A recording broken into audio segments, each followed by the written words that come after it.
Olá, diário e amigos dos relatos. O que vou contar a seguir provavelmente é a história mais triste e aterrorizante da minha vida. Vou compartilhar desta vez de forma anônima, pelos temas tão delicados que trata, embora já tenha contado outras histórias com meu nome real. Acredito que em seu outro canal, o que foi deletado. Esta história começa, ou melhor, para ser mais preciso, se revive, quando na segunda-feira, 8 de janeiro de 2023, depois de 20 anos, nos reunimos Aldo, Elias, Luiz, Alex, Amanda e eu. Nos reunimos porque Aldo havia retirado sua própria vida. Essa foi a notícia que Amanda nos deu um dia antes, através de uma chamada telefônica. De alguma forma, ela conseguiu o número de telefone de todos. É que esta história começa há mais de 20 anos atrás, quando estávamos no ensino médio, quando não era comum que os adolescentes tivessem telefones celulares. No nosso caso, por exemplo, não lembro de nenhum de nós ter um. Conseguir o número de alguém com quem não se tem contato há 2 décadas pode parecer quase impossível, mas para Amanda não foi. Ela se encarregou de encontrar, ligar e reunir todos que estiveram presentes naquela maldita sexta-feira, 19 de dezembro de 2002. Recebi uma chamada de um número desconhecido que deixei tocar. Nunca respondo a números que não conheço. Na verdade, tenho um ditado: se for importante, vão ligar de novo. E assim foi. Quando atendi, levou alguns segundos para reconhecer a voz do outro lado da linha. Era tão familiar, mas tão mudada ao mesmo tempo. Vicky, é você? Sou eu, a Amanda. Amanda do ensino médio, a esposa de Aldo. Havia anos que não tinha notícias dela. No mínimo 15 anos. No momento em que me confirmou que era ela, senti um calafrio, como se soubesse o que estava prestes a dizer. Mesmo assim, me atrevi a perguntar, a seguir a conversa como se houvesse algo normal naquela chamada. Amanda, como está Aldo? Já passou, já aconteceu. Aldo se matou. Fiquei paralisado, algo em mim já sabia. Amanda me disse que estariam velando Aldo durante todo o dia de segunda-feira em uma funerária no Maranhão, onde vivíamos. Me apressei para realizar todas as atividades pendentes que tinha naquele dia e por volta das 3 da tarde fui para lá. Tinha um nervosismo estranho ao chegar. Lembro de cada detalhe, da dificuldade que tive para estacionar, da sensação das chaves do carro na minha mão enquanto fechava a porta e de cada passo que dei para entrar na funerária. Procurei pelo nome de Aldo para me dirigir à sala. Ele era o único falecido sendo velado naquela ocasião. Já estavam lá Luiz e Elias acompanhando Amanda. Alex chegou logo depois. A primeira coisa que notei foi que as velas estavam apagadas e o caixão fechado. Depois de abraçar Amanda e dar minhas condolências, perguntei por quê. Ela me disse que as velas não permaneciam acesas por muito tempo, que já haviam tentado e decidiram deixá-las assim. Sobre o caixão, não me respondeu nada, apenas disse que no dia seguinte o corpo seria cremado. Queria que estivéssemos presentes e, acima de tudo, que depois fôssemos à sua casa para conversar, falar sobre o que havia acontecido 2 décadas atrás. Aceitamos, era impossível evitar essa conversa. Me aterrorizava pensar nisso, mas tínhamos tempo antes que isso acontecesse. Poderia ser adiado pelo menos por algumas horas. E assim mudamos de assunto e falamos como amigos que se reencontram, como se não houvesse uma história macabra por trás. 2 da madrugada saímos para fumar. A funerária estava praticamente vazia, havia poucos conhecidos de Aldo e todas as outras salas estavam apagadas. Sempre tento aliviar um pouco momentos assim, através do riso. Acho que é um mecanismo de defesa, porque sempre acabo fazendo uma piada, algum comentário bobo que provoca risadas dos presentes. Talvez, em meio a tanta dor, o riso seja um descanso momentâneo para a alma. Não lembro o que disse, mas todos riram. Inclusive Amanda não pôde conter a risada. Todos rimos forte, como se precisássemos disso naquele momento, como se precisássemos liberar. Não tínhamos chorado, então suponho que através de uma gargalhada liberamos muita emoção. Nisso notamos que alguém mais estava rindo do outro lado da rua. Alguém quase invisível entre as árvores, atrás de uma grade que delimitava uma agência do Instituto Nacional do Seguro Social.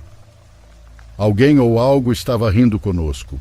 Alguém oculto nas sombras, um homem de preto, imóvel, que olhava para nós. Nosso breve momento de paz terminou. Ele estava sorrindo para nós, parecia feliz com isso. De repente deu um passo para trás e desapareceu, como se tivesse sido engolido pela escuridão ou como se tivesse evaporado na nossa frente. Ficamos duros, travados. Sabíamos quem era. No fundo, sabíamos de quem se tratava. Ele tinha voltado para mostrar que tinha levado Aldo. Para continuar, tenho que voltar. Contar o que aconteceu na manhã de 18 de dezembro de 2002, há mais de 20 anos, quando meus amigos e eu falávamos sobre coisas sobrenaturais durante o recreio. Era moda na época.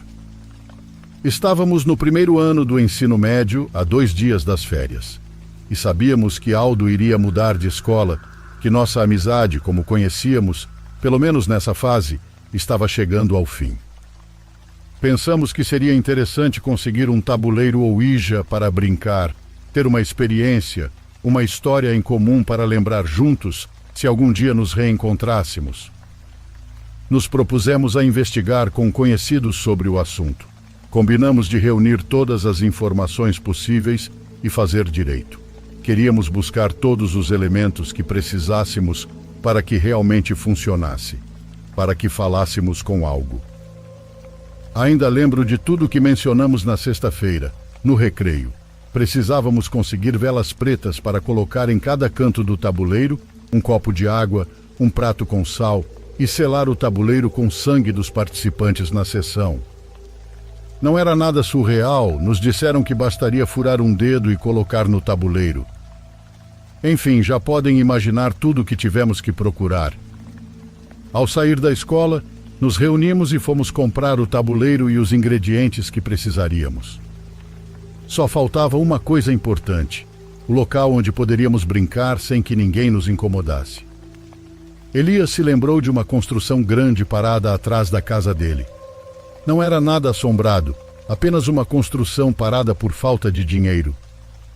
Nos pareceu uma boa ideia e nos pusemos a caminho para fazer isso. Já no local, buscamos o lugar mais escondido, onde entrasse menos luz do sol e, sobretudo, com medo de que alguém de fora visse que estávamos acendendo velas, pois sabíamos que isso resultaria em uma boa bronca. Era uma tarde ensolarada lá fora, mas encontramos uma forma de nos mergulhar na escuridão para começar a instalar tudo o que havíamos levado para aquela sessão. Acendemos as velas, colocamos a água e o sal e, claro, não esquecemos da ideia do sangue. Aldo e Luiz eram os mais empolgados com o assunto, então decidiram que eles segurariam o indicador.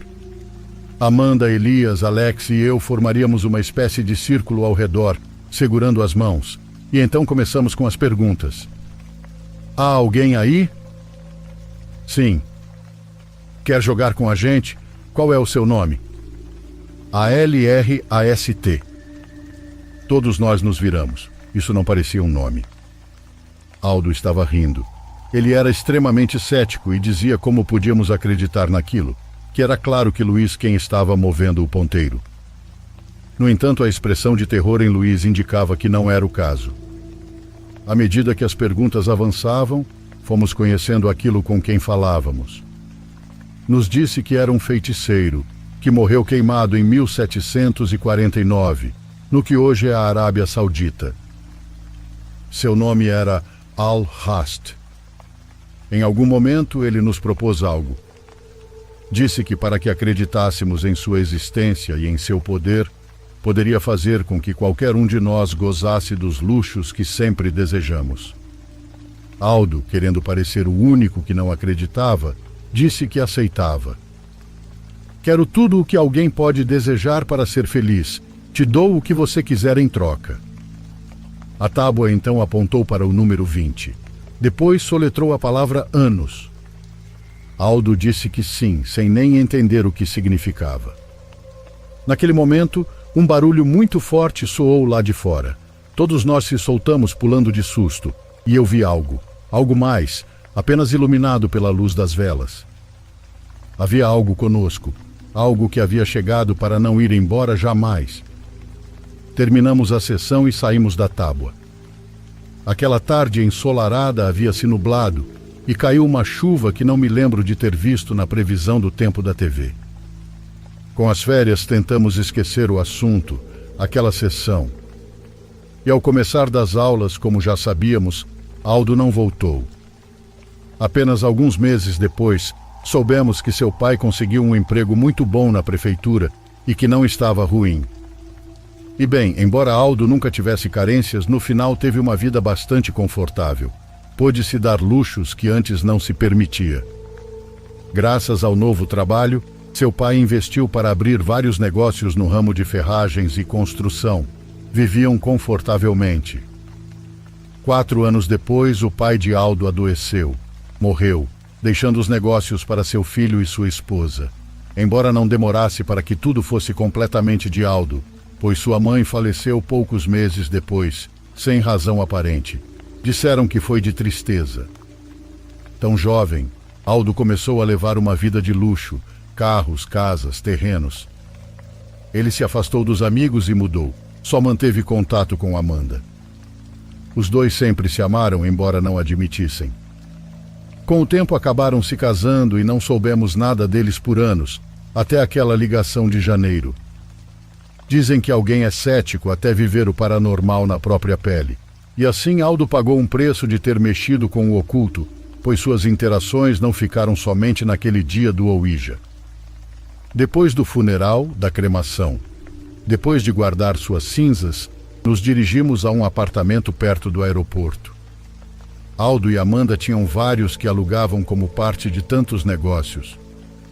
Entramos e nos acomodamos em uma sala linda, em meia-lua, muito confortável. Amanda foi até a cozinha e voltou com uma cerveja para cada um de nós. Irei contar essa pequena parte da perspectiva dela. Suponho que precisamos falar sobre o elefante na sala. Acho que todos sabemos por que estamos aqui.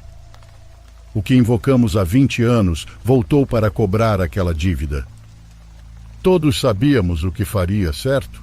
Porque não acho que fui a única que sonhou com ele nos últimos dias. Eu pessoalmente vinha sonhando com isso desde que se completaram os 20 anos daquela primeira sessão. Não com frequência, mas de vez em quando, como se não devesse esquecer, como se fosse uma dívida. Alex e Elias comentaram que tiveram um sonho recorrente com um ser de preto, muito semelhante ao que vimos fora da funerária. Eles sonharam várias vezes desde aquele dia até a noite da morte de Aldo. Luiz, por sua vez, disse que, assim como eu, Vicky, sonhou com aquilo durante as últimas semanas. O que apenas naquele momento confessamos aos outros foi que tanto ele quanto eu já o tínhamos visto antes, naquele dia entre as sombras, presente naquela tarde em que o invocamos. Aqui preciso fazer um parêntese, voltar 10 anos a um encontro que Luiz e eu tivemos.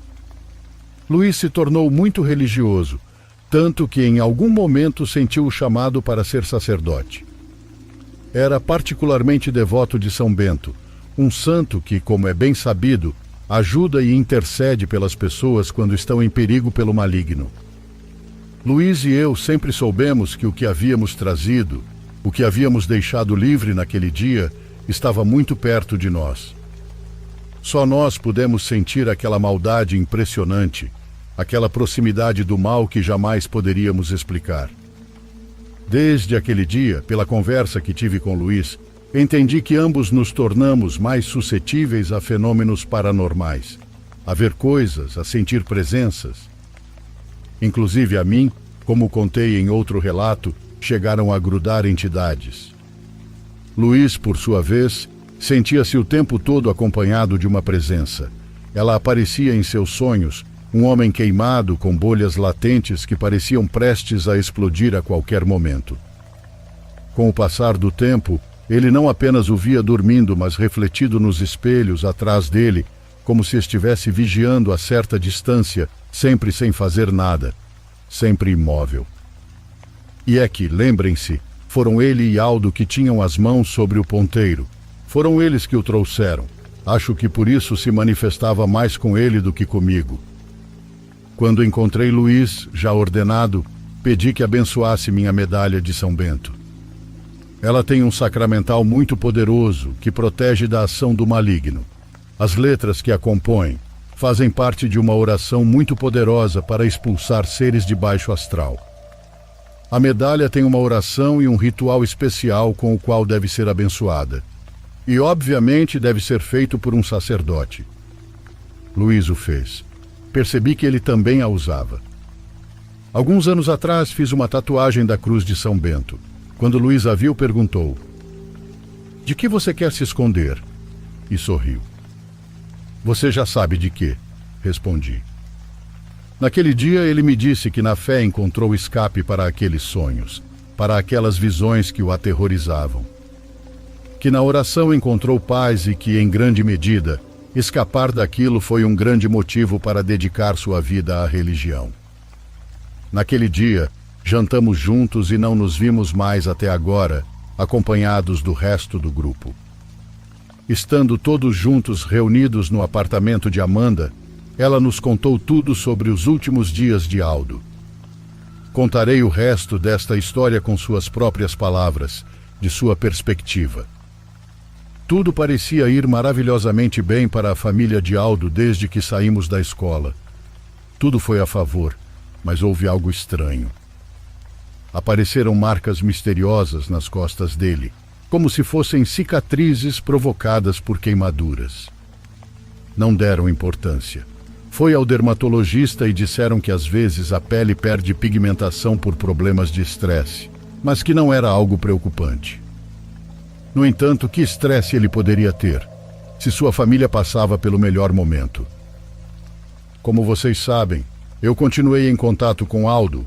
Não é segredo para vocês que ele e eu sempre nos sentimos atraídos um pelo outro. Então, alguns meses depois, namoramos por alguns anos, e quando ambos tínhamos 20 anos, nos casamos.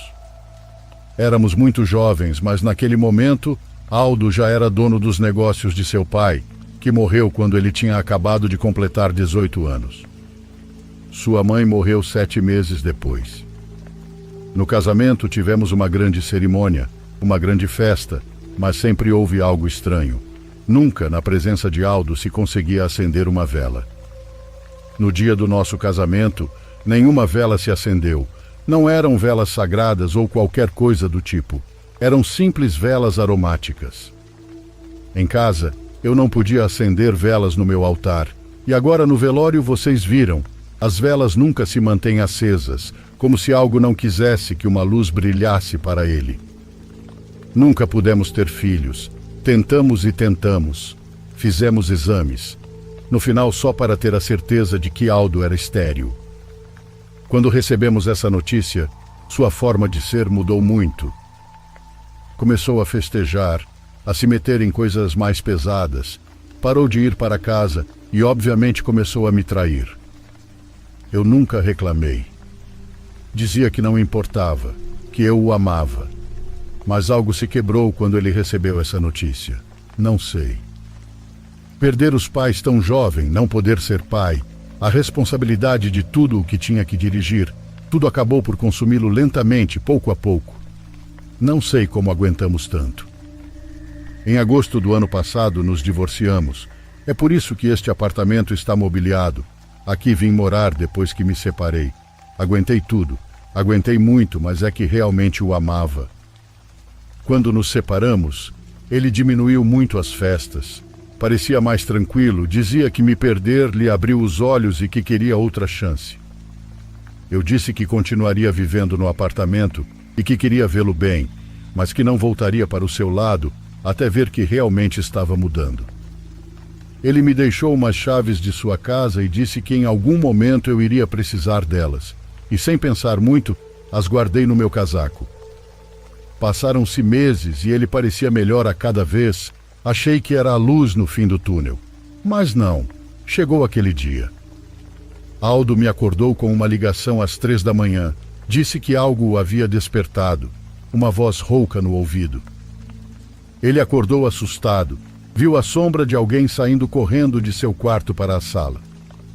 Ele tinha uma arma que ficava ao seu lado, então não hesitou em pegá-la e sair para verificar, pensando que talvez algum ladrão tivesse entrado, mas teria que ser um ladrão muito bom, porque os alarmes das portas e janelas não haviam disparado. Ele verificou, mas não encontrou nada estranho. Então voltou para a cama, mas não conseguiu dormir o resto da noite. De manhã, liguei para ele por volta das 8 para ver como ele estava. Pensei que iria acordá-lo, mas ele já estava acordado. Me disse que teve uma noite muito estranha, daquelas em que se tenta dormir, mas fica se revirando na cama. Então decidiu começar o dia cedo, fazer exercícios, tomar banho e ir ao escritório para revisar alguns papéis. Pensava que assim, quando chegasse a noite, estaria tão cansado que cairia como uma pedra. Achei um bom plano, desejei-lhe um bom dia e nos despedimos. Naquela madrugada eu dormia tranquilamente quando novamente uma ligação de Aldo me acordou. Ele disse que algo estava acontecendo em sua casa, que estava dormindo bem quando um cheiro horrível o acordou. Disse que cheirava como quando se queima cabelo ou penas de frango ou coisas assim. Um cheiro muito forte que não sabia de onde vinha. A área da casa é um condomínio onde obviamente não há restaurantes ou cozinhas ao redor. E mesmo que houvesse, não acho que às 3 da manhã alguém estaria cozinhando. Aldo levantou-se, saiu de seu quarto e detectou que o cheiro vinha de dentro da casa, então dirigiu-se ao andar de baixo. Tudo estava apagado, apenas as pequenas luzes de emergência iluminavam um pouco o lugar. Logo detectou uma luz brilhante ao fundo, na cozinha, uma luz que se filtrava pelas frestas da porta. Era fogo. Algo estava queimando ali dentro. Então correu assustado pensando que algum forno estaria ligado ou algum curto-circuito havia provocado um incêndio, mas quando entrou viu incrédulo o horror. Perdoem-me por tomar fôlego, mas o que Aldo me disse que viu ainda me aterroriza. Aldo disse que viu que algo estava queimando. Eram os restos do que parecia ser uma ave preta, algo que não se distinguia bem. Estava envolto em chamas. Havia tanta fumaça que não pôde reconhecer do que se tratava. Ele me enviou um vídeo. Era nojento. Como pôde, ele apagou aquela coisa, a jogou no lixo fora da casa, pegou as chaves do carro e dirigiu até aqui. Quando chegou, o cheiro era muito ruim. Pensamos que o cheiro havia impregnado em suas roupas, então ele foi tomar banho e eu coloquei sua roupa para lavar e secar. Aquela noite ele dormiu aqui, comigo. Se soubesse que seria a última noite que passaríamos juntos, teria o abraçado cada minuto. No dia seguinte visitei Aldo em sua casa. Apesar de ter me mandado fazer uma limpeza no local, o cheiro permanecia nele, não em suas roupas. Ele próprio exalava aquele cheiro de queimado. Não sumia com nenhum perfume, parecia que emanava de seus poros. Ele parou de ir a lugares públicos e de ir trabalhar, pela vergonha que sentia. No dia 22 de dezembro, ele me ligou às 6 da manhã, pediu que eu fosse vê-lo, disse que era urgente. Eu me preparei e fui para sua casa. Ao chegar, toquei a campainha e ele abriu imediatamente. Parecia que estava ali do outro lado da porta esperando. Ele me abraçou e agradeceu por ir. Disse que algo estava acontecendo, que à noite estava dormindo quando sentiu que alguém o segurava pelo pescoço. Pensou que era algo que estava acontecendo no sonho, até começar a sentir uma ardência que o acordou. Uma ardência real, algo o estava queimando. Ele levantou-se da cama, mas não viu nada, e quis pensar que era apenas um sonho muito real. Mas quando acordou pela manhã, quando se levantou para ir ao banheiro, no espelho pôde ver a marca daquilo que o havia tocado. Foi então que me ligou.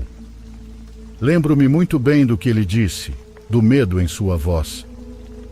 O tempo se cumpriu, Amanda. Ele está vindo atrás de mim. Senti como se uma flecha atravessasse meu corpo. Sacudiu minha mente. Eu disse que não, que como ele acreditava nessas coisas, que isso era impossível. Embora no fundo eu tivesse muito medo por ele, no fundo acreditava que podia ser verdade. Desde então, Aldo tinha sonhos vívidos onde via que estava queimando. Cada sonho era muito real. Dizia sentir como a pele ardia. E ao acordar, sempre encontrava marcas que queimavam, como se realmente fossem queimaduras. No dia 2 de janeiro, ele me ligou, disse que precisava que eu o acompanhasse a um lugar. Eu hesitei um pouco, mas no final concordei. Fomos a um bairro muito feio perto de um mercadinho chamado Glória. Me lembro disso porque estavam distribuindo o resto de carnes. Estava morrendo de medo. Na entrada do bairro havia um grupo de homens de aparência muito ruim. Aldo perguntou pela senhora Marta e eles disseram onde era, não sem antes pedir algum dinheiro. Entramos e a casa da referida senhora era a última, a do fundo. Tinha gaiolas onde se viam algumas penas como de galo ou algo assim. Aldo bateu e a senhora abriu a porta. Ela tinha uma aparência descuidada, roupas muito desgastadas e um olhar sinistro. Ela ficou olhando na direção de Aldo, disse para entrarmos, mas quase gritou: Você não é bem-vindo." Aldo ficou parado pensando que se referia a ele, mas a senhora o puxou pelo braço para levá-lo para dentro. A primeira coisa que ela fez foi perguntar: "O que você fez?" Ela não sabia por que estávamos lá, e ainda assim fez essa pergunta. No início tentamos fazer com que ela acreditasse que não sabíamos o que havia acontecido, mas a senhora sabia mais do que aparentava. Terminamos confessando o que tínhamos feito anos atrás, com detalhes. Ela ficou em silêncio por um momento, depois levantou o olhar, olhou fixamente para ele e disse que não podia ajudá-lo, que ninguém podia, que esperava que ele tivesse aproveitado porque era sua vez de pagar. Aldo levantou-se muito irritado, pois havia pago uma grande quantia de dinheiro para que aquela senhora o ajudasse, e a única coisa que ela disse foi que não tinha escapatória. Ele saiu correndo daquela casa. Eu me preparava para segui-lo quando a senhora me segurou pelo braço e disse: "Menina, aquele ser queimado, aquele demônio vem por ele, mas não hesitará em tirar do caminho quem se interpuser. Ele fez um trato e seu tempo se cumpriu." Saí correndo atrás de Aldo, que já me esperava no carro. Ele dirigiu até aqui, até o apartamento, e me deixou na entrada do prédio. Vi como ele se foi dirigindo a toda velocidade e naquele dia não soube mais dele. Às 4 da madrugada, novamente ele me acordou. Estava chorando. Me disse que já o tinha visto, que uma forte queimação no peito o fez acordar, que correu para o banheiro para se examinar e lá o viu atrás dele pelo espelho, fora do banheiro esperando por ele. Ele o viu se aproximar até ficar perfeitamente visível. Não se escondia mais. Mesmo estando na escuridão, viu seu rosto queimado, a pele caindo aos pedaços e o cheiro de queimado se aproximando. Sua expressão era de escárnio, como se estivesse desfrutando daquela tortura. Não fazia nenhum som, apenas sorria com aqueles dentes podres, com aqueles lábios que pareciam derretidos. Disse que foi a coisa mais aterrorizante que já viu em sua vida. Quando aquela coisa deu mais um passo em direção a Aldo, ele fechou os olhos, mas isso não impediu que aquilo continuasse se aproximando. Ele sentiu como o tocou, como o queimou como se fosse um ferro quente. A dor o fez gritar e se debater para se defender, mas ao abrir os olhos percebeu que não havia mais ninguém lá. Ele me disse que não aguentava mais e desligou o telefone. Minha única esperança era Luiz, por isso fui procurá-lo. Fui perguntar na vizinhança porque alguém me disse há algum tempo que ele tinha se tornado sacerdote. Perguntei por todos os lados até que encontrei alguém que sabia onde estava. "Lembra, Luiz? Quando fui te procurar, a primeira coisa que me disse foi que tinha muito medo de quando esse dia chegasse. Perguntou por Aldo e te coloquei a par de tudo. E na verdade, pessoal, graças ao Luiz consegui entrar em contato com todos vocês. Por causa de seu trabalho, Luiz conhece alguém que conhece alguém que conhece alguém que acaba conhecendo todos. Ele me disse que nossa alma não nos pertence, que é do Criador, então não podemos fazer um acordo oferecendo algo que não é de nossa propriedade. Disse que Deus perdoa quem se arrepende de coração, não apenas por sentir a morte se aproximando. Também me disse que há um pecado que não pode ser perdoado, o suicídio, pois não existe oportunidade de arrependimento. Achamos que talvez por isso aquela coisa não pudesse chegar e levar Aldo sozinha. Queria machucá-lo antes, torturá-lo, fazer com que fosse insuportável, que atentasse contra sua própria vida e só assim arrastá-lo para um castigo eterno. Segundo Luiz, precisávamos preparar uma forma de ajudá-lo antes que ele fizesse algo sem volta. Todo aquele dia e o seguinte tentei me comunicar com Aldo. Fui procurá-lo e ele não estava em lugar nenhum. Ele me ligou novamente à noite por volta das 6, disse que estava muito cansado, dava para ouvir em sua voz. Ele não conseguia dormir desde a última vez que tínhamos conversado. Também cobriu todos os espelhos do lugar onde estava, pois sempre se via queimado. Com uma voz muito triste, que mal se ouvia, me pediu desculpas, disse que me amava e que eu era a melhor coisa que tinha acontecido na vida dele, mas que não aguentava mais. Parecia uma despedida, e eu disse que tinha falado com Luiz. Pedi que me esperasse, que me dissesse onde estava, porque podíamos encontrar ajuda, que eu o amava, que aguentasse, que não desistisse. Ele disse que já estava em casa, que me veria pela manhã. O vi cedo em sua casa, estava muito abatido. Levei o café da manhã que ele gostava, mas era impossível ter apetite naquele lugar, com aquele cheiro terrível que o enchia. Ele tinha marcas que tentava esconder de mim. Conversamos por um tempo, preparei café, passei o dia com ele até a tarde, quando, por mais que eu não quisesse, preparei algo para comer. Tentei dizer que tinha falado com Luiz, que buscaríamos uma forma de ajudá-lo, mas ele não parecia se importar.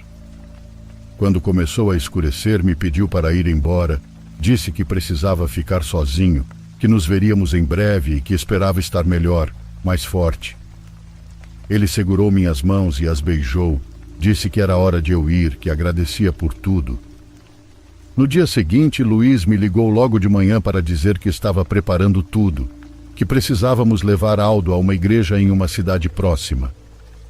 Fui até a casa de Aldo para avisá-lo. Toquei a campainha, mas ele não saiu. Também não atendia o telefone. Seu carro estava na entrada e de repente senti algo no meu casaco, as chaves da casa. Entrei, não havia mais aquele cheiro ruim, tudo parecia estar tranquilo. A atmosfera era diferente. Chamei por ele desde a porta, mas não houve resposta. Subi para o quarto e vi a cama arrumada, ouvi o chuveiro aberto e abri a porta do banheiro. Lá estava ele, no chão banhado de vermelho. Era evidente o que tinha acontecido e gostaria de verdade. Gostaria de dizer que ele se foi em paz, mas seu rosto refletia terror. Sua expressão não conseguiu ser apagada, por isso não deixei ninguém abrir o caixão. No meio do choque, daqueles momentos que parecem parte de um pesadelo, quando liguei para a polícia, lembro de ter visto algo no banheiro, algo escrito no espelho. Eu juro que parecia estar escrito aquele maldito nome que ele nos disse através da Ouija. Escrito no espelho, mas ao contrário, quase como se tivesse sido escrito por dentro. Liguei para Luiz, depois localizei todos vocês e, bem, o resto da história vocês já sabem. Quando Amanda terminou seu relato, já não lhe restavam lágrimas para chorar, nem a nós palavras de consolo que pudessem ajudar. Não soube o que dizer a ela. Ainda não sei.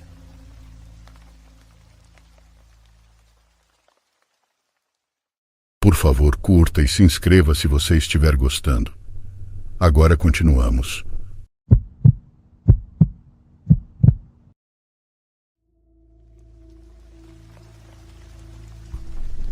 Eu estava em uma viagem de carro de Portland a Chicago. Era quase uma viagem de 3 dias, então eu tinha reservado alguns lugares para dormir ao longo do caminho. Não fui muito específico com os lugares que escolhi, mas optei por Airbnbs para poder aproveitar um pouco mais a viagem de carro, em vez de ficar em um hotel lotado. Meu primeiro Airbnb era em Wyoming, e a rota pelo estado não passava por grandes cidades, era em uma cidade muito pequena. Ao passar pela fronteira para Wyoming, começou a nevar intensamente, só prolongando o longo dia de viagem. Quando cheguei à cidade, as estradas estavam cobertas de neve e o sol já havia se posto. Estava bem tranquilo. Quero dizer, não sei muito sobre pequenas cidades, mas parecia exatamente como eu imaginava, especialmente em um estado de baixa população como Wyoming. Esperava que houvesse um McDonald's ou algo assim de onde eu pudesse pegar um jantar rápido, mas ficou bem claro que não haveria. Então dirigi por lá e virei na rua em direção ao meu Airbnb. Era uma longa entrada levando a uma casa pequena no meio de um campo, com altas árvores de pinheiros cobertas de neve, alinhadas no quintal da frente. Estacionei ao lado e saí com minha mala, depois contornei para frente. Digitei o código e entrei, fechando a porta e acendendo as luzes. Era pequeno, provavelmente uns 40 metros quadrados, com apenas uma sala de estar e um quarto. Tirei os sapatos e deixei minha bolsa ao lado da cama, depois sentei no sofá. Quando fiz isso, ouvi um baque vindo do quarto. Olhei para a porta de onde havia acabado de vir. Foi bem alto, mas não tinha ideia do que poderia ter sido. Levantei-me e voltei, olhando para dentro do quarto e acendendo a luz. Estava tudo igual. Fui verificar o pequeno banheiro que havia lá, mas estava tudo em ordem, e a única outra porta na casa era o armário do quarto. Caminhei até lá e puxei a maçaneta da porta, mas ela não se moveu. Parecia estar trancada do outro lado. No começo achei meio estranho que um armário de quarto fosse mantido fechado, mas então pensei que poderia ser um armário de manutenção onde o proprietário guardava coisas. Não havia outros lugares para colocar qualquer coisa, então essa foi a conclusão final que cheguei.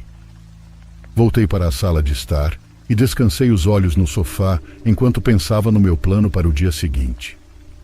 Depois de 15 minutos, me levantei novamente e fui até a janela, olhando para fora para ver se ainda estava nevando e se as estradas estariam transitáveis no dia seguinte.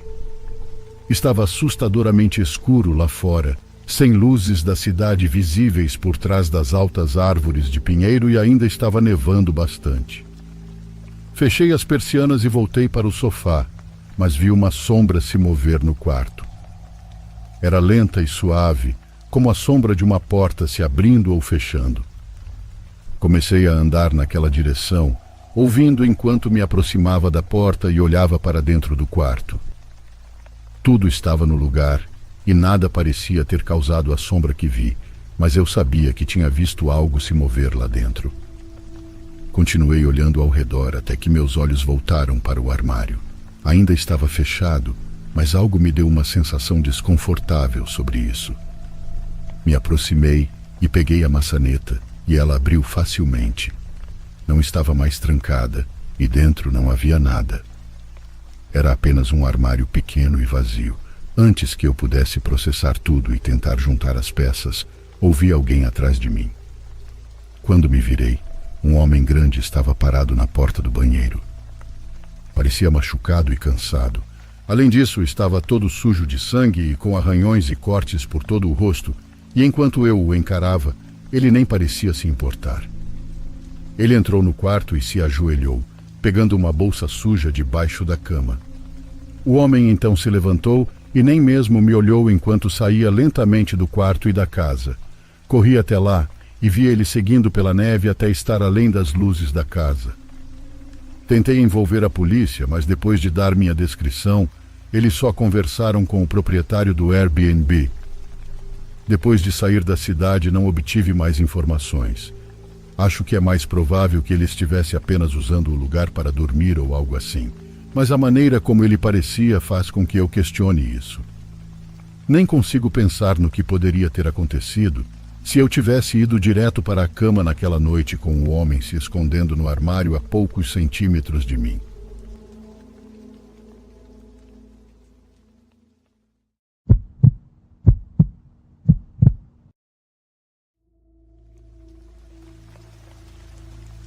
O que vou contar aconteceu com meu pai quando ele tinha pouco menos de 12 anos. Ele ficava sozinho de madrugada em casa, apesar de ser muito pequeno. Sua mãe tinha que sair para trabalhar, pois era garçonete, e seu irmão mais velho saía com os amigos. Como naquelas áreas eram comuns as gangues de tráfico, meu pai não gostava de acompanhá-lo e preferia ficar sozinho em casa. Uma dessas noites, ele estava na sala, ao lado da porta principal, deitado vendo TV. De repente ouviu 2 golpes na porta. Pensou em abrir, mas como já passava da meia-noite, não se sentiu seguro. Achou que poderia ser seu irmão ou sua mãe, mas logo pensou que eles teriam chave ou chamariam por seu nome. Olhou o relógio e era cedo demais para ser eles. Então decidiu olhar pela janela ao lado da porta para ver quem era antes de abrir.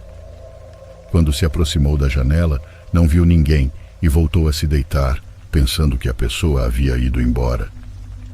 Porém, novamente ouviu 2 golpes na porta. Ele se levantou e olhou pela janela de novo, mas não viu nada. Em vez de se assustar, pensou que poderiam ser seus amigos fazendo uma brincadeira. Então decidiu ficar perto da janela para surpreendê-los na próxima vez que batessem. Quando ouviu o primeiro golpe, correu para a janela e abriu a cortina rapidamente antes do segundo golpe, mas não viu nada. Isso o aterrorizou, pois não havia como alguém se esconder tão rápido. Do ângulo da janela, ele conseguia ver até o chão, tornando impossível que alguém estivesse agachado. Desesperado, correu para o sofá, se deitou, se cobriu e aumentou o volume da TV, ignorando os sons que continuavam a ocorrer. No dia seguinte, quando sua mãe chegou do trabalho, uma vizinha se aproximou para contar algo. Disse que todas as noites, sem falha, uma mulher vestida de branco ficava parada em frente à porta deles por muito tempo, até que de repente entrava no quartinho ao lado da janela e não saía até a noite seguinte. Esse quartinho era onde dormiam as lebres. Ao ouvir isso, sua mãe contou aos filhos para que tivessem cuidado, pensando que talvez fosse alguém rondando o bairro. Eles verificavam o quartinho todos os dias, mas nunca encontraram nada estranho. Meu pai, no entanto, ficou muito assustado. Ao ouvir, sentiu um calafrio percorrer seu corpo, pensando na possibilidade de ter aberto a porta naquela noite. Imaginou-se cara a cara com aquela mulher, ou pior ainda, ela entrando na casa enquanto ele estava sozinho. Gostaria de dizer que isso foi a única coisa que aconteceu com meu pai, mas depois de tantas noites sozinho, há muitas outras histórias para contar. Assim que puder, vou reunir todas e compartilhar com vocês, se estiverem interessados, claro.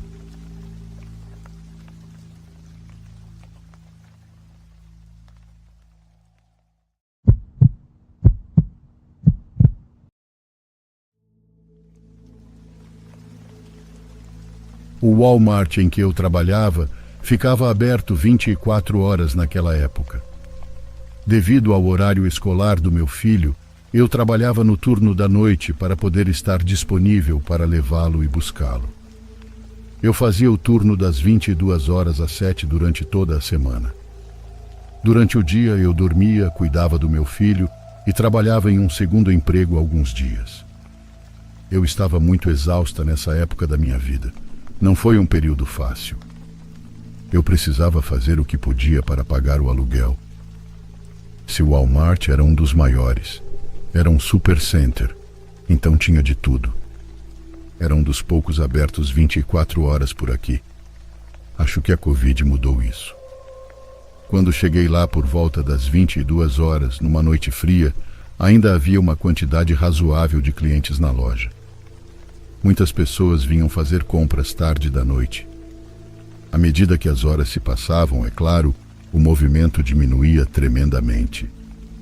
As horas tardias da noite atraíam muitas pessoas estranhas, mais estranhas do que as usuais durante o dia. Durante a madrugada, havia apenas uma pessoa trabalhando na frente e essa pessoa ficava nos caixas de autoatendimento. Não havia caixas regulares abertos tão tarde, mas havia alguns repositores, que era o que eu fazia. Além disso, havia alguns trabalhadores no armazém com quem eu nunca interagia. Eles faziam seu próprio trabalho, e fora eles havia apenas o gerente noturno de plantão. Eu estava no corredor dos cereais, fazendo meu trabalho habitual de reposição. Notei um cliente passar pelo corredor e segundos depois ele voltou à vista no final do corredor, parou e olhou para mim. Quando olhei de volta para ele, ele começou a olhar os cereais. O cara tinha cabelo encaracolado, mas eu não conseguia determinar sua etnia. Ele tinha uma mochila preta que parecia estar cheia até a borda com sabe-se lá o quê. Ele ficou parado no corredor dos cereais por um minuto, aparentemente olhando as barras de granola. Então ele se aproximou um pouco de mim e perguntou onde ficava o pão. Eu apontei na direção certa. Ele agradeceu e lentamente saiu do corredor. Eu o observei se afastar, e ele tinha um andar muito perceptível, meio mancando. Quando ele saiu de vista, saiu da minha mente também. O problema é que ele não ficou fora de vista por muito tempo. Eu estava no corredor dos cereais por um bom tempo, e comecei a notar que a cada poucos minutos aquele cara passava lentamente pelo corredor olhando para mim. Ele não estava segurando nada, ele não pegou nenhum pão, ele só tinha sua grande mochila suspeita. Eu comecei a trabalhar mais rápido só para terminar logo aquele corredor e sair de perto dele. Quando terminei, levei a plataforma vazia de volta ao armazém, onde peguei outra plataforma cheia de caixas prontas para serem repostas. Escolhi propositalmente um corredor longe do corredor dos cereais. Agora eu estava no corredor dos salgadinhos. Isso foi cerca de 45 minutos após o contato inicial com aquele cara, então não deveria haver nenhuma chance dele ainda estar ali. Mas eu estava errada. Ele me encontrou. Eu estava rotacionando os novos pacotes de salgadinhos para trás dos antigos na prateleira, e então olhei para a direita, e aquele cara estava no final do corredor, espreitando novamente. Ele ainda não tinha nada nas mãos. Esse homem estava vagando pela loja há quase uma hora sem comprar nada. Finalmente ele se aproximou de mim como eu temia que faria. Eu tentei olhar para outro lado até ele começar a falar. Não lembro palavra por palavra o que ele disse, mas basicamente ele disse que estava me observando e não podia resistir a vir até mim para me dizer como eu era bonita. Respondi o mais educadamente que pude. Dei uma risadinha falsa e disse: "Obrigada, muito gentil da sua parte." Mas ele não parou por aí. Ele fez um monte de perguntas pessoais, como de onde eu era. Dei respostas falsas para tudo. Esse cara cheirava muito mal, muito mesmo, e seu hálito era horrível. Um fedor que nunca tinha sentido antes. Eu estava genuinamente repulsada. Ele pediu meu número, e eu disse que estava saindo com alguém. Ele disse que não havia problema em sermos apenas amigos. Para fazê-lo me deixar em paz, dei um número falso. Então eu disse que não podia conversar com ninguém enquanto estava trabalhando. Ele fez um comentário antes de ir embora, achando que estava sendo esperto por ter conseguido meu número, quando na verdade eu lhe dei um número falso. Achei que isso seria o fim. Horas se passaram e o tempo parecia estar andando para trás. Eu queria ir para casa. Foi então que a outra repositora que estava trabalhando naquela hora me chamou pelo rádio, dizendo que havia um cara com aparência assustadora perguntando por mim. Eu disse, não, e então disse para ela dizer que eu tinha saído. Basicamente corri para a sala dos funcionários, onde planejei me esconder por um tempo. Cheguei à sala e sentei em uma das cadeiras. Então as portas duplas se abriram e entrou aquele cara. Ele olhou para mim e parecia zangado. Ele gritou: "Você me deu um número falso, sua vaca." Cheguei a engolir meu chiclete de tanto medo. Eu disse: "Você não pode estar aqui, senhor." Então ele tirou a mochila e a colocou na mesa ao lado da minha. Ele começou a abri-la enquanto olhava para mim. Foi quando chegou a hora de eu ir. Levantei e corri para passar por ele sem pensar. Ele tentou agarrar meu braço, mas não conseguiu. Enquanto eu corria pela loja, olhei para trás e vi que ele estava correndo atrás de mim. Corri para a frente da loja e saí para o meu carro. Foi a única coisa que consegui pensar no momento. Alternativamente, Eu poderia ter tentado encontrar os trabalhadores do armazém ou até mesmo o gerente, mas isso não era garantia. Cheguei ao meu carro e vi o homem saindo do Walmart procurando por mim. Ele estava lento, devia estar sob efeito de alguma coisa. Ele viu meu carro, mas era tarde demais. Eu já estava dirigindo para longe. Liguei para o gerente noturno e contei o que tinha acabado de acontecer e que eu não me sentia confortável ficando lá naquela noite. Também o avisei sobre o homem com a mochila cheia de conteúdos desconhecidos. Meu gerente me disse que eu não podia deixar o local desfalcado. Ele disse que chamaria a polícia para garantir que o homem não voltasse e me disse para voltar. Eu estava determinada a não voltar naquela noite. Eventualmente ele entendeu o recado e disse que revisaria as filmagens das câmeras e que eu voltasse então na noite seguinte. E eu voltei. Ele supostamente notificou a polícia no dia seguinte sobre o homem e deu à polícia as imagens das câmeras de segurança. Admito que já vi pessoas mega estranhas naquele emprego, mas esse cara foi de longe o mais assustador. Não sei o que ele estava procurando na mochila e também não quero saber.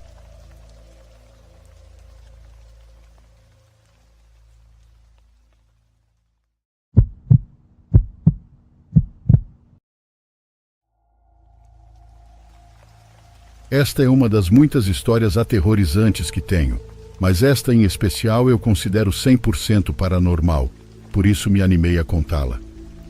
Não posso dar localizações exatas, só direi que aconteceu há alguns anos na Serra, quando nos enviaram a mim e ao meu pelotão para nos instalarmos nesses lugares. Aquele lugar era muito afastado da população, era no topo das montanhas, e os povoados mais próximos ficavam a horas de onde instalamos o acampamento. O lugar era solitário por razões óbvias, e nos foi dada a ordem de vigiar toda a área para garantir que não houvesse plantações ilegais ou criminosos escondidos no local, pois havia informações de que ali tinham esconderijos de uma quadrilha daquela época. Fazíamos rondas à noite em nossas caminhonetes para inspecionar o local. Estacionávamos em um lugar onde não fossem vistas, e depois caminhávamos entre as árvores e os arbustos daquela serra em busca do que já mencionei. Uma noite foi minha vez de fazer aquelas rondas. Estávamos na caminhonete 5 soldados, incluindo eu. As outras caminhonetes foram para outros rumos, pois tínhamos que nos dividir para fazer o trabalho mais fácil e rápido. Deixamos a caminhonete em um lugar seguro e todos descemos dela. Passava da meia-noite e o lugar estava em completa escuridão. O ar naquele dia estava muito frio, pois era inverno e estávamos no ponto mais alto da serra. Era difícil não se perder entre tantas árvores e mato. Nós, claro, tínhamos o equipamento necessário para voltar sem nos perdermos até onde estava a caminhonete, mas qualquer outra pessoa com certeza se perderia facilmente naquele lugar. Caminhamos muito por ali. O relógio indicava que eram 2 da manhã, quando de repente ouvimos passos muito fortes, como se alguém estivesse correndo em nossa direção. Ficamos em alerta, caso fosse alguém querendo nos atacar. Apagamos todas as lanternas e apenas esperamos que aquilo que estava correndo finalmente chegasse até onde estávamos. Permanecemos em completo silêncio quando de repente ouvimos um choro se aproximando junto com aqueles passos. Era a voz de um homem que, quando finalmente estava a poucos passos de nós, acendemos as lanternas novamente, apontando para aquele jovem. Era um homem de cerca de 30 anos, descalço e com a roupa rasgada e suja. Ele vinha chorando e suplicando por nossa ajuda. Pedimos que se identificasse, mas ele nunca o fez. Perguntei repetidas vezes o que havia acontecido e qual era seu nome, mas o jovem não parava de chorar e dizer: "Ajude-me, por favor." Nós desconfiamos imediatamente, pensando que se tratava de alguma armadilha para nos emboscar. Então decidimos detê-lo para interrogá-lo adequadamente. Mas no momento em que nos aproximamos dele, o jovem começou a correr muito rápido. Todos nós começamos a correr atrás desse rapaz imediatamente. Ele se afastou tanto que apenas víamos sua sombra correndo, mas ainda assim não paramos e continuamos atrás dele. Não sei quanto tempo corremos, mas foi um longo trecho. Um companheiro ficou para trás porque tropeçou em um galho e machucou a perna. Ele nos disse para continuar a perseguição, que ele ficaria bem. Continuamos correndo sem parar até chegarmos a um lugar muito estranho. Era como uma caverna muito pequena onde o vimos entrar. Meus 3 companheiros e eu paramos e fizemos silêncio, pois sabíamos que dentro dessa caverna poderiam haver criminosos prontos para nos matar. Caminhamos com muito cuidado, adentrando lentamente naquela caverna, onde não se ouvia absolutamente nada, mas havia luz dentro. A caverna era muito profunda. Caminhamos muito e ainda não chegávamos ao final dela.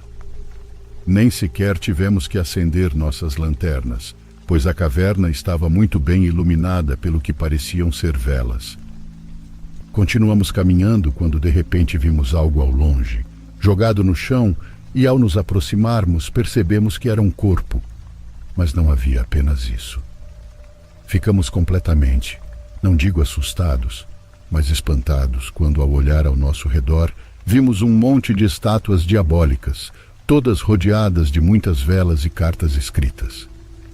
Fiquei com a pele arrepiada quando vi que havia muitas fotos de crianças aos pés dessas estátuas, junto com objetos muito estranhos como bonecos e corpos de animais dissecados. Ver aquilo com mais clareza deu um leve medo. De repente a vibração que se sentia era horrível e pesada, e quem diz isso é alguém que esteve em muitos, mas muitos lugares horríveis e cheios de corpos. Eu vi todo tipo de coisa, mas jamais na minha vida senti uma vibração tão horrível e insuportável quanto a daquele lugar. Depois de ver tudo aquilo, corremos até onde estava o corpo para identificá-lo. E quando chegamos, algo muito horrível percorreu nossos corpos ao percebermos que era o mesmo jovem que estávamos perseguindo. O lugar cheirava muito mal, pois o corpo estava ali sem vida há pelo menos 3 dias. Começamos a nos questionar, perguntando entre nós se ele era realmente o jovem que estávamos perseguindo, pois era muito difícil entender, mas todos concordamos que era ele mesmo. Não tínhamos nenhuma dúvida. Sem querer ser explícito, mas o jovem tinha os olhos costurados em forma de X e estava amarrado com as mãos nos pés. Imediatamente informamos via rádio ao nosso comandante sobre o que estava acontecendo, para que ele avisasse aos peritos para fazerem seu trabalho, mas poucos minutos depois recebemos uma ligação dele dizendo que os peritos não se aproximariam daquele lugar. Mesmo pedindo várias vezes para virem, se recusaram. Com isso, nós tínhamos a tarefa de carregar o corpo e levá-lo na caminhonete até o centro da cidadezinha, onde estava o único necrotério do lugar. Ao tentar arrastá-lo para fora, notamos que algo o segurava para que não se movesse. Era algo muito estranho, como se alguém o estivesse puxando pelas extremidades para dentro, enquanto nós o puxávamos para fora. Em um momento, decidimos puxá-lo com toda a força que tínhamos. Contamos até 3 e todos nós o puxamos pelos pés para trás, mas então sentimos como se algo o arrancasse de nossas mãos, puxando-o completamente para dentro, para o mesmo lugar onde estava. Um dos meus companheiros não aceitou isso e saiu da caverna sem nos dizer nada. Restavam apenas 3 de nós lá dentro, pensando no que fazer, pois sabíamos que tínhamos que cumprir a ordem do nosso comandante. Tínhamos que tirar o corpo de lá e levá-lo ao necrotério, mas nem sabíamos o que estávamos enfrentando. Como se pode lutar contra algo que você não pode ver, algo que você sabe que é completamente maligno? Pelo menos eu acreditava nisso. Estávamos pensando no que fazer, quando de repente um companheiro começou a fazer ruídos como se estivesse se engasgando, como se tivesse algo atravessado na garganta e não pudesse respirar. Meu outro companheiro e eu corremos para ajudá-lo, perguntando o que estava acontecendo, se faltava ar, mas ele não podia responder nada. Ele continuava fazendo aqueles ruídos com uma cara de alguém que está se engasgando. De repente, sua cara, sua expressão, seu olhar, tudo nele mudou. Ele nos olhava com olhos frios e apagados, e de repente começou a falar com uma voz muito grave e muito diferente da dele, gritando blasfêmias com a voz grave e turva. Enquanto isso acontecia, as chamas de todas as velas se moviam de um lado para o outro, como querendo se apagar, mas não havia vento dentro da caverna, o que tornava tudo ainda mais estranho. Gritei com ele que parasse de brincadeiras, pois embora soubesse que não era assim, em algum momento pensei que ele pudesse estar brincando conosco. Mas então ele começou a respirar muito forte e sua expressão de medo voltou. Algo entrou em mim, disse ele, agora com a voz cheia de terror, e depois disso saiu correndo dali o mais rápido que pôde. Meu outro parceiro também começou a andar atrás dele, e claro que eu também saí junto com eles, pois não pensava de maneira nenhuma em ficar ali sozinho, dentro daquela maldita caverna. Voltamos ao nosso acampamento completamente assustados, sem poder explicar direito a todos os outros o que exatamente havia acontecido. Muitos deles riram de nós, mas outros acreditaram, pois aquele lugar era muito famoso pelas coisas perturbadoras que ali faziam. Outro colega nos contou que sua avó era de lá e que muitas pessoas iam fazer oferendas ao próprio diabo em troca de diferentes coisas, e em troca de seus pedidos, muitos ofereciam vidas humanas. Pela manhã voltamos ao local e retiramos o corpo do jovem sem nenhum problema. Praticamente o lugar soava como se fosse somente um lugar normal no meio do mato. As palavras de agradecimento e as lágrimas nos olhos dos pais me fizeram compreender a magnitude da nossa descoberta acidental. O jovem estava desaparecido há várias semanas quando teve uma recaída nas drogas. Até aquele momento, eu sempre tinha acreditado que espíritos apareciam apenas para assustar os vivos, mas depois dessa experiência, fiquei convencido de que alguns se manifestam com outros propósitos, como querer que seus corpos sejam encontrados para finalmente poderem voltar para suas famílias após sofrerem por tanto tempo. Nas semanas seguintes, tentei retomar a normalidade de meus deveres militares, mas essa experiência ficou gravada em minha mente. Cada vez que passávamos por lugares como aquele, não podia evitar olhar com atenção, esperando não encontrar outro caso semelhante.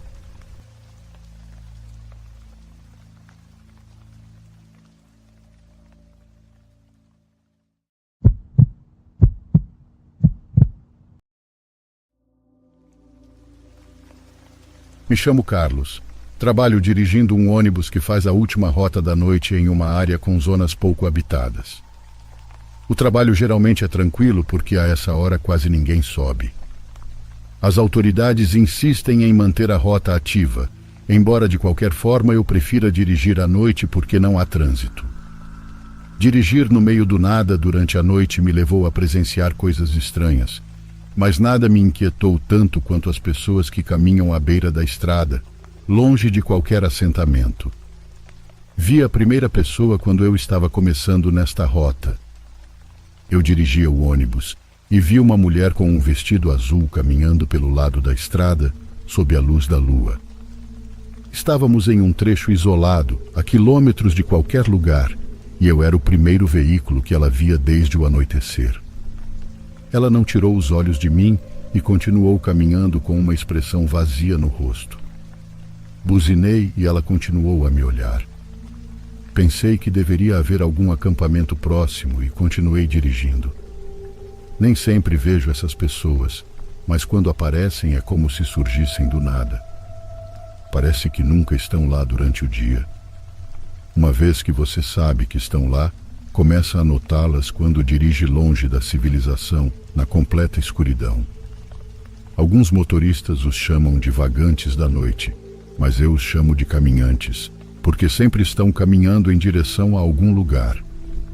Eles vêm de todas as formas e tamanhos: homens, mulheres, altos, baixos, gordos, magros, crianças, gente comum. No início, eu não prestava muita atenção além de notá-los de vez em quando. No breve momento em que eram visíveis enquanto eu passava, não pareciam precisar dos meus serviços, nem notavam que eu estava lá. Uma noite, há alguns meses, passei por uma senhora bem idosa. Ela vestia uma roupa de hospital e parecia estar muito doente. Tinha os olhos fundos, o cabelo branco e a pele extremamente pálida. Ela sorria como se estivesse vendo um ente querido. Arrastava os pés ao longo da beira da estrada e só de olhar para ela eu podia imaginar o cansaço que devia sentir. Eu queria continuar dirigindo, mas ela me lembrou minha avó, então parei. Peguei a lanterna que sempre carrego comigo e desci do ônibus. Podia ouvir seus passos antes de vê-la. Parei alguns metros à sua frente e vi seus pés enrugados no chinelo, sempre arrastando para frente. Faltavam muitos quilômetros para o bairro próximo e eu sabia que, a esse ritmo, ela nunca chegaria. Levantei minha lanterna e comecei a caminhar em sua direção. Senhora, chamei, esperando que respondesse. Não recebi resposta, mas quando finalmente a luz a alcançou, me assustei quando seu rosto apareceu. Não porque fosse diferente, mas porque parecia doente de perto e menos viva. Senhora, está bem? Sabe que não há nada por quilômetros. Quer que eu a leve? Ela não respondeu nada, apenas continuou sorrindo e avançando. Meu coração batia forte. Pensei que ela estava apenas muito velha e precisava de ajuda. Meus pés estavam congelados no lugar enquanto ela se aproximava. Quando chegou a alguns metros, suas mãos enrugadas começaram a se estender em minha direção. Seus dedos se moviam como se tentassem alcançar meu rosto. Ela abriu a boca, mas não disse nada. Apenas sorriu. Minhas pernas cederam e eu caí de lado. Ela se abaixou para me alcançar com uma velocidade impressionante, e antes que eu percebesse, seus dedos estavam ao redor dos meus tornozelos, me puxando. Eu me debatia desesperadamente, mas sua força era incrível. Ela me olhou com seus olhos fundos e um sorriso demoníaco. Dei um chute com toda a minha força e, para meu horror, foi como chutar concreto. Felizmente ela me soltou. Eu me arrastei para o meio da estrada e ela continuou caminhando pela beira. Suas mãos caíram para os lados do corpo e sua boca se fechou, mas seu olhar permaneceu fixo em mim enquanto ela saía da luz da minha lanterna. Esperei até que o som de seus passos desaparecesse. Depois do que pareceram minutos de silêncio, eu reuni coragem para me levantar e voltar para o ônibus. Não havia sinal da mulher, mas quando acelerei, não demorou muito para eu alcançá-la. Seus olhos ainda estavam fixos em mim, provavelmente estiveram o tempo todo. A última coisa que vi dela foram seus lábios finos. Segundo outros motoristas, sou o primeiro a tentar interagir com um caminhante desses. E se Deus for bom, serei o último. Desde então, tenho visto muitos mais caminhando pela estrada na escuridão. Desde aquela noite, os caminhantes sempre me olham diretamente quando passo, algo que nunca costumavam fazer. Mas de jeito nenhum eu vou parar de novo por eles.